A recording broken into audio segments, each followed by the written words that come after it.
वित्तीय तकनीक सम्मेलन यानी कि ग्लोबल फिनटेक फेस्ट 2025 का आयोजन 7 से 9 अक्टूबर तक मुंबई में हुआ, जिसमें भारत ने डिजिटल अर्थव्यवस्था की दिशा में अपने मजबूत इरादों को प्रदर्शित किया।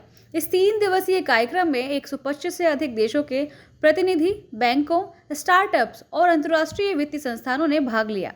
सम्मेलन का मुख्य विषय था फाइनेंशियल इंक्लूजन थ्रू टेक्नोलॉजी, यानी तकनीक के माध्यम से वित्तीय समावेशन।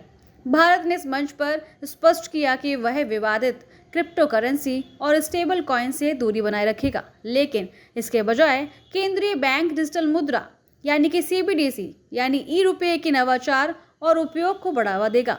भारतीय रिजर्व बैंक यानी आरबीआई ने बताया कि अब तक 25 लाख से अधिक लोगों ने ई रुपया वॉलेट का प्रयोग किया है और कई सरकारी योजनाओं में उसका उपयोग परीक्षण के रूप में किया जा रहा है।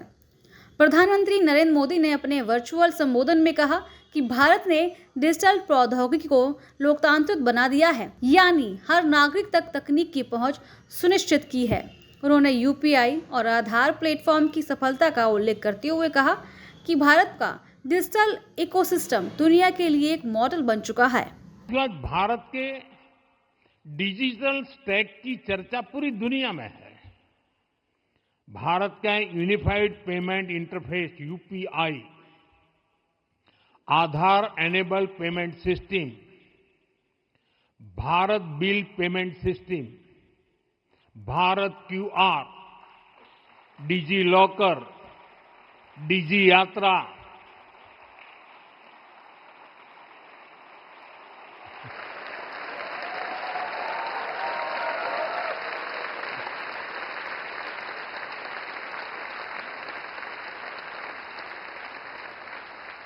गवर्नमेंट ई मार्केट प्लेस यानी जेम, ये सब भारत की डिजिटल इकोनॉमी की रीढ़ है।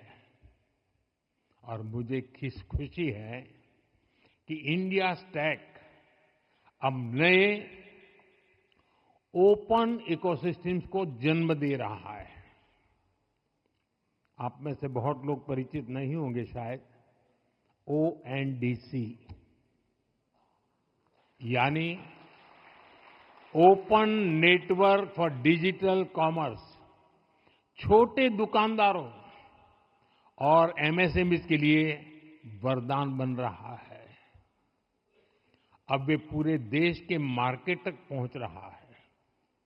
ओसन, OCEN, open credit enablement network, छोटे एंटरप्रेन्योर्स के लिए एक्सेस टू क्रेडिट को आसान बना रहा है। ये सिस्टम एमएसएमईज के लिए क्रेडिट शॉर्टेज की समस्या का समाधान कर रही है।